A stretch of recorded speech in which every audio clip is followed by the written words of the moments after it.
Alright guys, buckle up, we've got a wild mix of stories today. Valentina Shevchenko fires back at Ronda Rousey after those controversial comments about Joe Rogan. The UFC is reportedly under FBI investigation over a possibly fixed fight. And Alex Pereira gifts Nina Drama a Rolex on his trip to Milan. Let's get straight into it. We start with some major controversy coming out of UFC Vegas 110. Heavyweight Ante Dillashaw is furious after what he's calling one of the most confusing referee decisions of his career. During his fight with Waldo Cortez Acosta, Dillashaw thought he had the finish locked up after a heavy flurry of strikes. But suddenly, the action was stopped when Cortez claimed he'd been poked in the eye. After reviewing the footage, the commission confirmed a foul had occurred, giving Cortez the option to continue. Moments later, the tables turned. Cortez landed a massive right hand that knocked Dillashaw out cold. Dillashaw wasn't having it. He went off on Instagram, posting a 5-point statement accusing the ref of breaking the rules, claiming replay was used illegally, and saying he was robbed of a fair result. It's yet another example of how unpredictable and chaotic MMA officiating can get, and fans online seem to agree. But that's not all. Next up, Islam Makhachev shared a hilarious moment with Khabib Nurmagomedov this week. The champ was asked how he would do against his 2015 version, and without hesitation, Islam said he'd strangle that guy in the first round. Третий вопрос. Если бы тебе пришлось бы драться с самим собой 2015 года, Makhachev, 10 лет назад, сколько?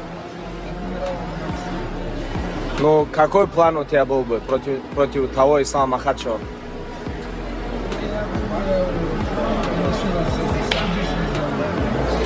Тому Исламу сделал бы submission?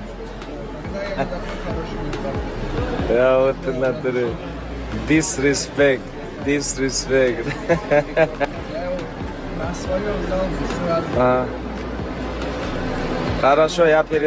It's a fun reminder of how far Makhachev has come, from being Khabib's student to now the pound-for-pound king of the UFC. Meanwhile, over in Milan, Alex Pereira continues to live his best life. The double champ took a trip to AC Milan Stadium, where he met none other than soccer superstar Zlatan Ibrahimovic. But the trip didn't end there. Pereira was joined by his friend and English tutor, Nina Drama, and in true Poetan style, he surprised her with a brand new Rolex as a thank you gift for helping him learn English. Alex, give me the Rolex.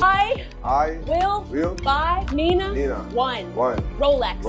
No, stop. Don't be jealous. Don't be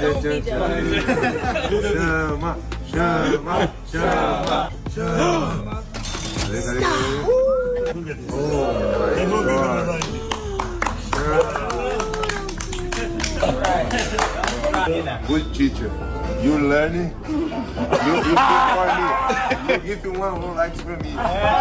You can't say Pereira doesn't appreciate loyalty. The guy's been on an incredible run both inside and outside the cage, and fans are loving his humble yet confident personality. Now let's move to Charles Oliveira, who just made a bold statement about his future. DuBronx says if he captures the BMF title, which he's targeting in a fight with Max Holloway, he plans to chase the undisputed lightweight title again. How soon are you going to have UFC gold wrapped around your waist once again? Cara, eu tô trabalhando nisso, né? Esse é meu sonho de novo. Eu acho que eu vou ter a oportunidade de lutar agora pelo BMF, e aí eu acho que eu passando pelo Max, eu acho que eu sou o próximo desafiante de novo. He say, my goal now is fight for the BMF against Holloway. And after I win that title, I'm gonna fight for the UFC undisputed title again. Ladies and gentlemen, give a hand one more time. The champion has a name, Charles "The Bronx" Oliveira. Over in France, Ciryl Gane continues to show just how massive of a star he's become. The former heavyweight title challenger was greeted like royalty at Paris Games Week 2025, where crowds swarmed him for photos and autographs.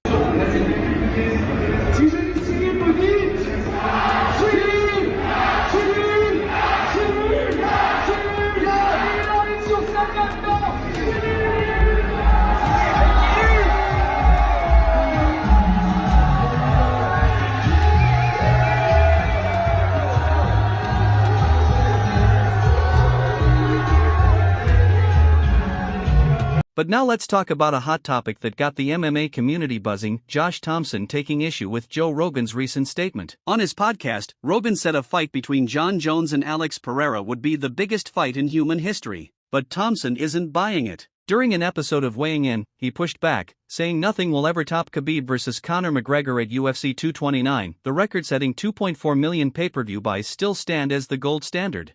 May fight, you still have Conor and Khabib. That fight did 2.5 million views, 2.6 million views. I don't think that this fight would even scratch that. Maybe back in the pay-per-view days, like when it was doing well, but I don't even think it would have done that. Those numbers. There's just too much animosity. Conor was a huge star.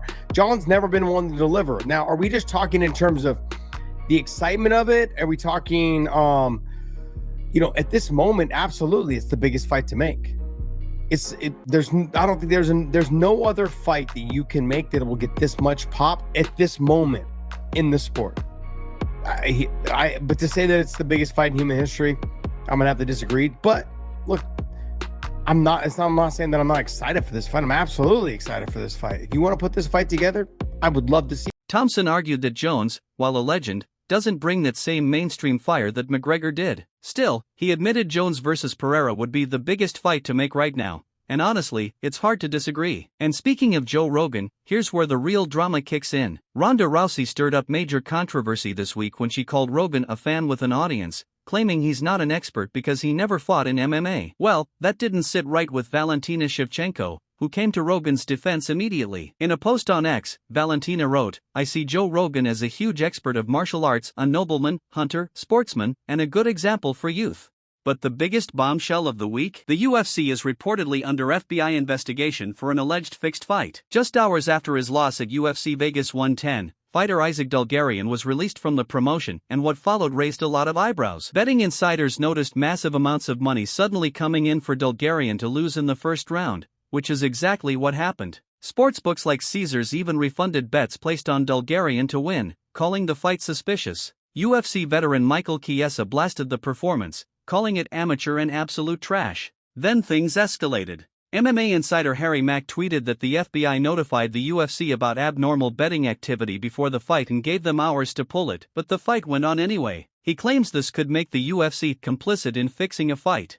Mack later added that federal regulators have flagged over 100 UFC fights this year for unusual betting patterns, including others from that same card. If true, this could turn into one of the biggest scandals in UFC history. What a week in MMA: controversies, comebacks, and even an FBI probe. Only in this sport, right? Alright guys, that's all for today's roundup. If you enjoyed the video, make sure to hit that like button and subscribe for more updates. Thanks for watching, and I'll catch you in the next one.